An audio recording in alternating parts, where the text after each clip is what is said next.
I'm Barb Allen with American Snippets. I'm here today with David Vobora. David's here with us today to talk about his work and his story, which we are featuring on American Snippets. Dave, thanks so much for being here today. I know you are insanely busy, and I appreciate you taking the time out to speak with us. I'm excited. I like this platform a lot, and I love that you're the one driving it. It's your story, and I think that this is the organic, my belief. This is the organic kind of channel or platform that you never know who's going to hear it, and ultimately the impact it's going to make. And so it's altruistic. And I love that. Awesome. I love that you love it. So, we'll go through the beginning of your story quickly before I move into an area I don't think so many other people have touched upon, which I'm really excited to speak about with you. But people may know your name most of all from football, maybe your NFL career, but you are quickly becoming just as well known in another community of people, combat veterans, their families, as well as people, civilians who may not have served, but who have also experienced some sort of catastrophic injury or trauma in their lives. This is a huge community, which you don't really realize unless you are pulled into it. And you are now into it, and you are in this community, which I would almost say maybe as big as or bigger than those who love the NFL. How about you tell us a little bit about your story and what you're doing today? Yeah, I'll say it this way. People don't think about this, but anyone could become a part of the adaptive demographic in an instant, right? Yeah, some go to wars, some are traumatic injuries from car accidents and whatnot, but you just never know. A tree could fall, anything could happen, a disease that riddles you, unable to use your body in the way that you have prior. And I'd say this, my football career ultimately gave way and gave an opportunity to do what I'm doing now, which is 100% my most fulfilling work.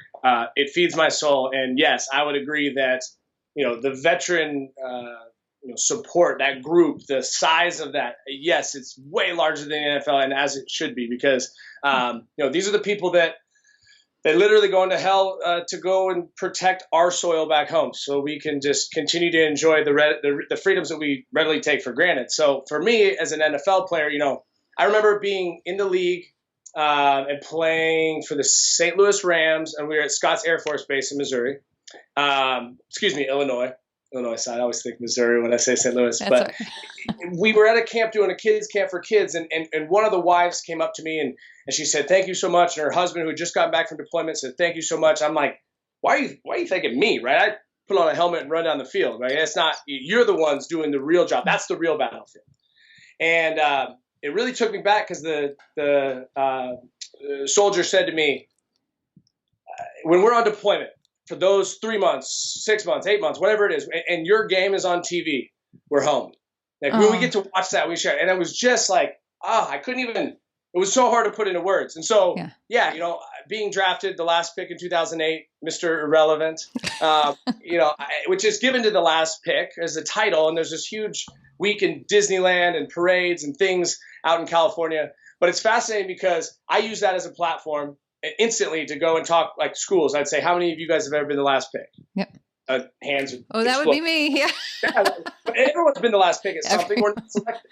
And so I tell a story of, look, let me tell you why that didn't stop me. And frankly, I've always sort of been that underdog.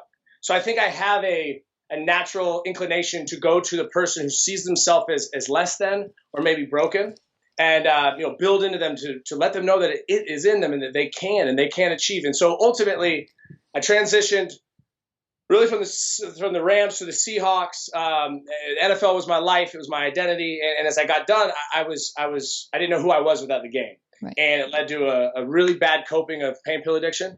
I was just willing to stuff my throat rather than deal with what's next.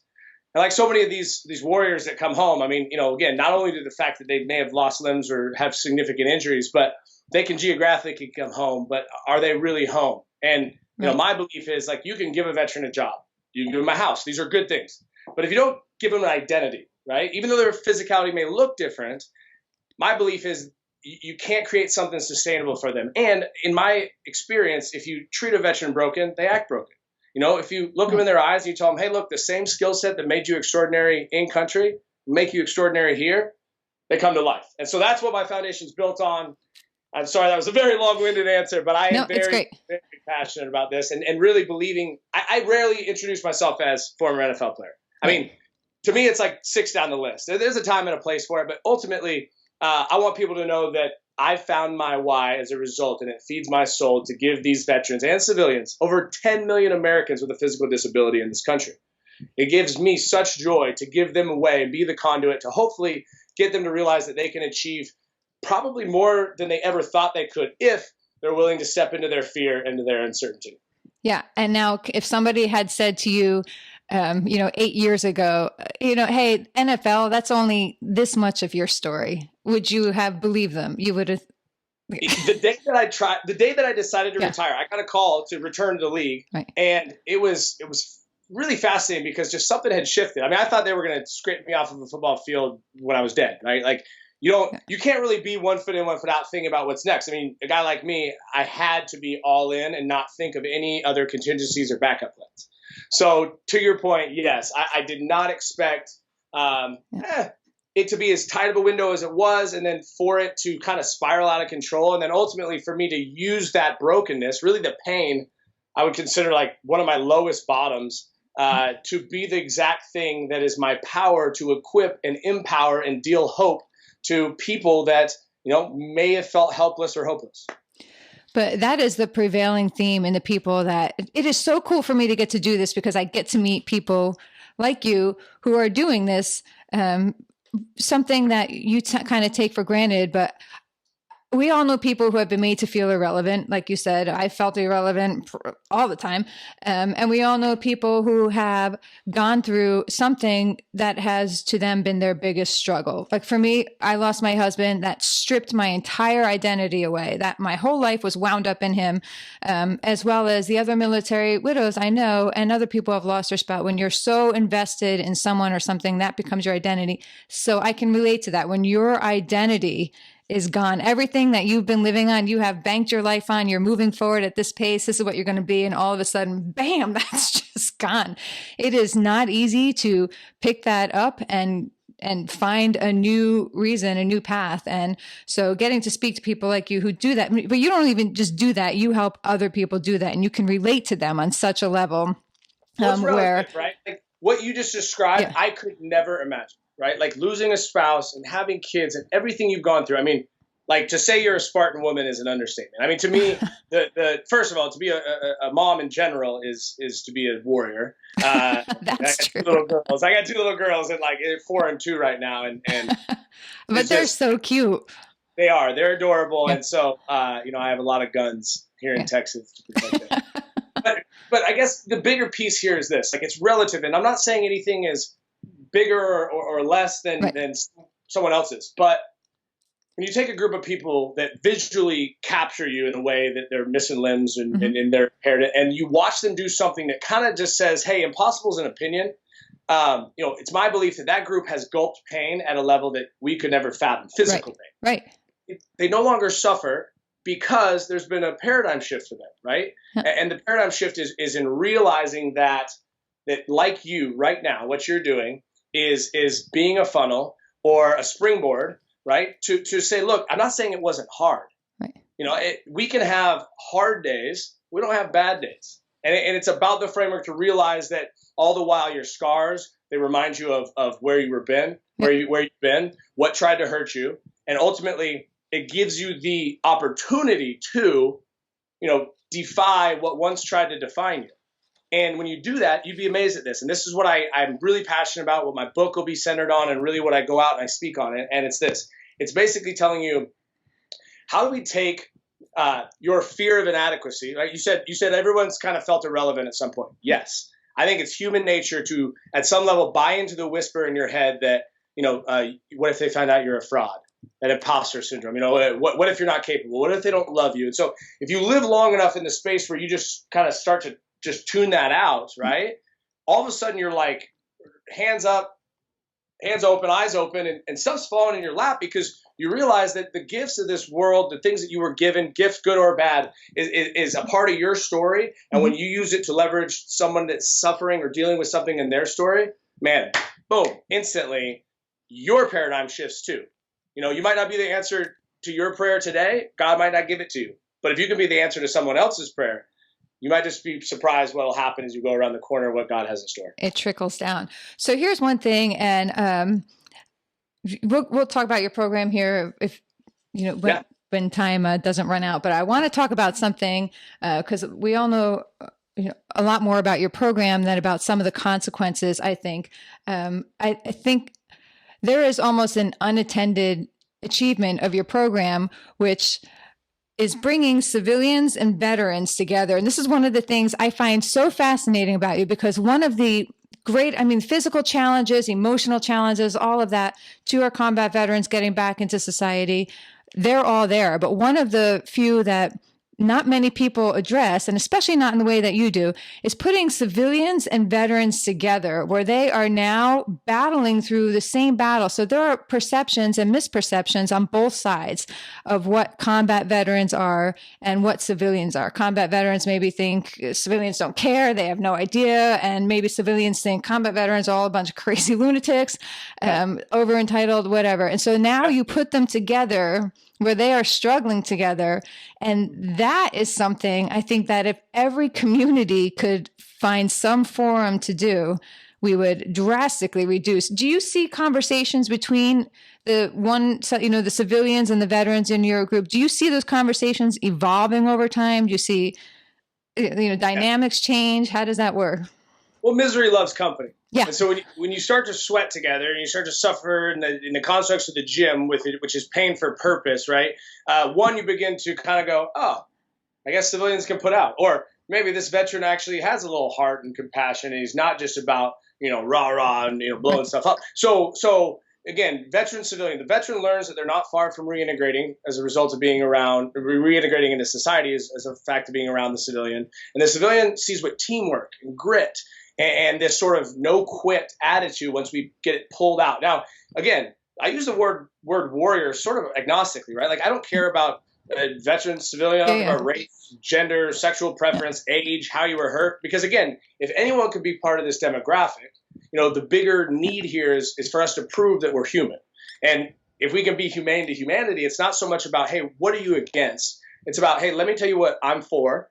You tell me what you're for. And I'll bet you there's overlap that we might not have expected, even if we're on extremes politically, even if we're on extremes vocationally. That then can start the conversation. And with a specific instance, I can tell you there's so many times where I find great joy to see a civilian and a veteran exchanging numbers. That's what I was going to ask you. Yep.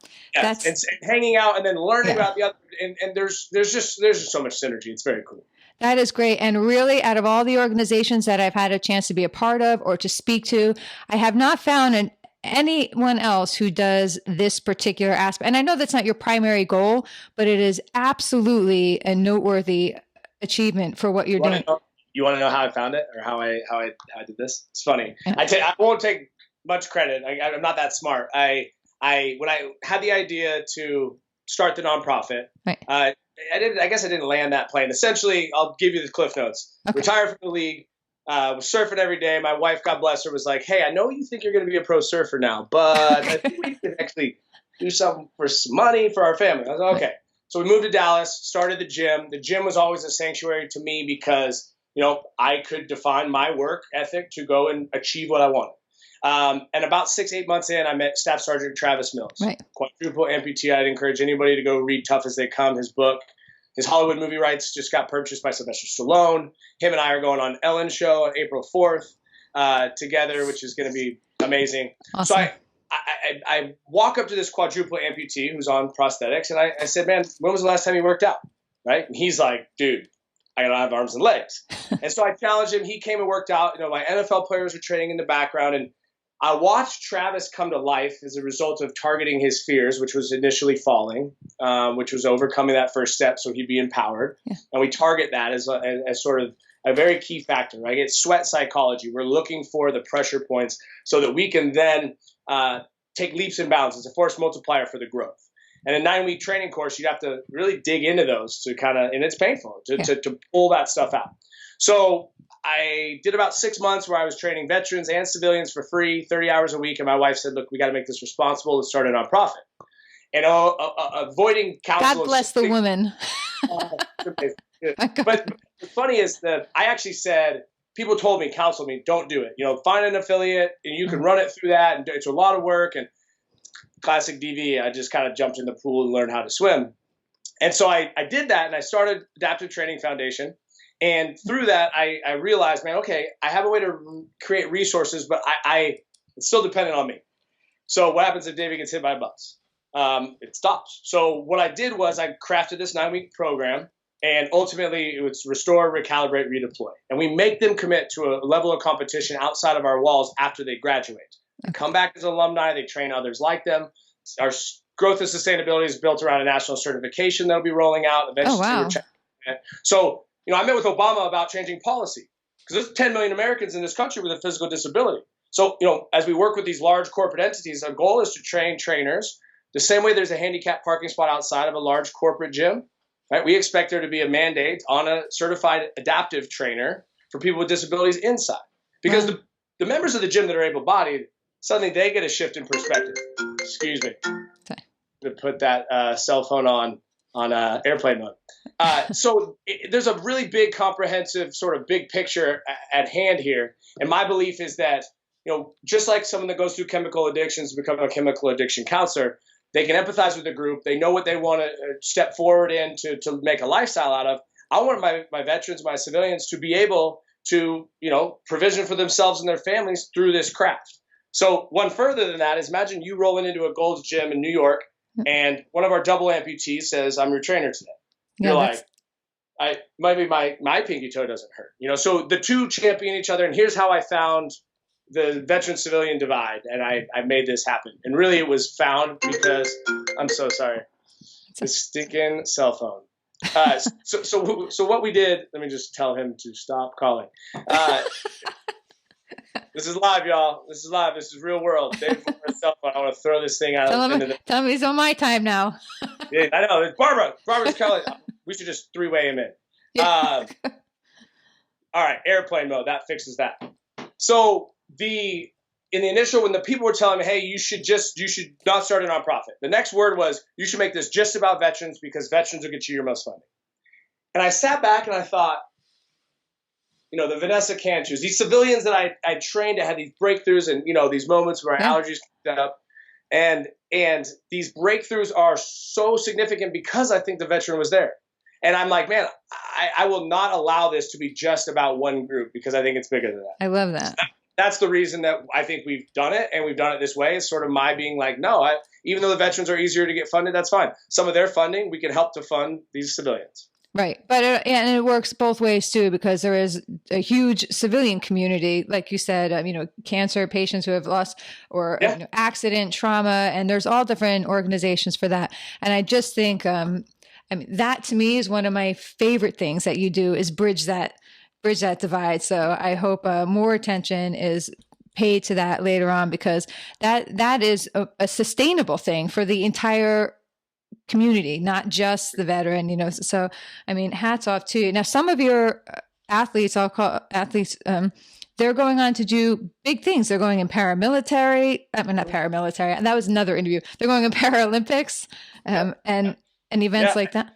Again, so we want, just sort of like we discussed, the relativity of whatever you're facing, we want to talk about the relativity of whatever you put on the wall that you want to achieve. And what I tell our athletes is, look, you just come to work and max effort every day, right? It's about equal sacrifice, right? Not necessarily equal contribution. And it's interesting, you'll hear us refer to Adaptive Training Foundation as the tribe. And to me, I define tribe differently than a team, right? A team is a roster. It's an organizational chart, right? And it's roles and responsibilities. But a tribe recognizes that the perceivably weakest person or most impaired person is an integral part to the sum of its whole. And that is empowerment, right? That's when you get, a large Y cast, but then they show up because their why is synonymous with what that represents, and they can tell their story, share their story, live their story out as them, right? And so as you do that, my belief is, you begin to create this ripple, and people are touched in different ways, and you don't even know how it's going to morph and what it's going to form into. And that's the piece that I like to try to make sure that they set goals in competition. So one guy may be the Paralympics. One guy, we had one of our, he's a blind, deaf amputee who finished a full Ironman in under 12 hours. That is unbelievable. I mean, there's no chance. Even if I train, I wouldn't be able to. Nope. I mean, I say it this way: if I trained long enough, but I would not be able to be disciplined enough to do what he did. And that's something for him. Another guy, one of our more, I guess, impaired athletes, a quadriplegic, very little dexterity.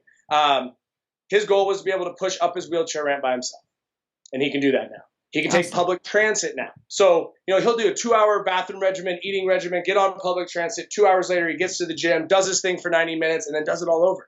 And that's commitment. The next time you feel like you don't have time, right? Or, whatever, it's about what is your priority? What's the story you're trying to write? And we want to encourage them. The class that we're finishing up Friday is 15 veterans. This time, it's actually all veterans because it's part of a specific class we call Military of the Mountains. And we're taking these 15 out to Tahoe to ski, the adaptive ski for 5 days. That's cool. And it's cool, a lot of them haven't felt the adrenaline rush really tapping into that. And we train them so hard that it's not just to go and be passive and recreational and enjoy. I mean, we want them to dig in. We want them to push it. It needs to almost, get them a little bit of fear, because if not, we're not really giving them the opportunity to thrive and take something home that is sustainable rather than just a cool experience. So competition is super critical. Oh, that is a valid point. Well, I hope you understand when I say this, but I'm glad you got hurt, and I'm glad. My wife is too, to be real with you, man. All these scars up here, she's like, dude, I'll take those over, all the other stuff. Yeah. I know that's another very real thing. Yeah. So I am so happy that I get to talk to you, that I get to be part of sharing your story. And I can't wait to see everything that I'm totally watching you on Ellen. Can't wait to see that. Get my dance moves ready for my Ellen show. Get them ready. And I hope you get your muscles ready. I hope she gives you a big, heavy check too. That'd be awesome. I mean, just the support, the platforms like that. I mean, the story for our guys, we always tell them, look, a camera can be clicked off like that. Right? This is not about, but realize, similar to a pro athlete, you guys have a platform to inspire people on your courageous journey. And that doesn't mean you have to. You are not responsible for that. Nope. But you're responsible too. We just had a talk with our athletes a couple of nights ago, and I sat them down in a private meeting, and I said, a lot of us, I think, use comedy, or we concede something socially because someone feels awkward, and we need to say to them, haha, make them laugh so that we break the ice. And I said, look, there may be a time for that, but that's not your responsibility. What I want them to realize is that they can roll into a room, walk into a room, crawl into a room, I don't care, and let others adjust to who they are. They don't have to be the veteran that copes by being like brash or being comedic. They can be them, right? Be a, there you are person when they walk in a room, not a here I am person, but a there you are person that makes sure that you are standing in your truth. And the sooner we do that, I believe, is the sooner we can break the cycle of addiction, of obesity, of, PTS, and really give them a platform to have community and grow. I think you're absolutely right. I can't wait to see everything that grows because of it. And I'm excited to maybe link you up with David Lionheart here. Yes. He is doing, on a smaller scale, but he's launching out. So thank you for even taking the time to work with him. I had literally just seen your video before I headed to Skyball, and I'm sitting next to Bob Vincent, and I'm like, oh my God, that's a guy, like I just saw him. He said, oh, come on back. But I didn't realize how huge you were. I might've chickened out from coming up, but so I'm glad I didn't. We realized like maybe we can't necessarily physically impact everyone, but we're going to be the unit that sort of propels all these other stories. We want to start our own nonprofit so we can fund these stories that we do, so that instead of just interviewing, we can say, oh, by the way, here's a check, when we do. So we're going to, and I appreciate you being a part of it and taking the time and all that. It means a lot. You're a good egg, David Vobora. I appreciate that so much. And I promise, I'm an ordinary dude who just happened to find a passion and a way to make sure that I can create sustainability in a model that leaves a legacy. And I believe that everyone has the tools to do that. And, frankly, go to adaptivetrainingfoundation.org, follow me on the social media stuff and see it just through the lens of the worlds that we live. I mean, I promise you, this isn't self-promotion. This is for you to see what the people are doing inside of those walls and get a little dose of daily motivation and inspiration, because they are awesome.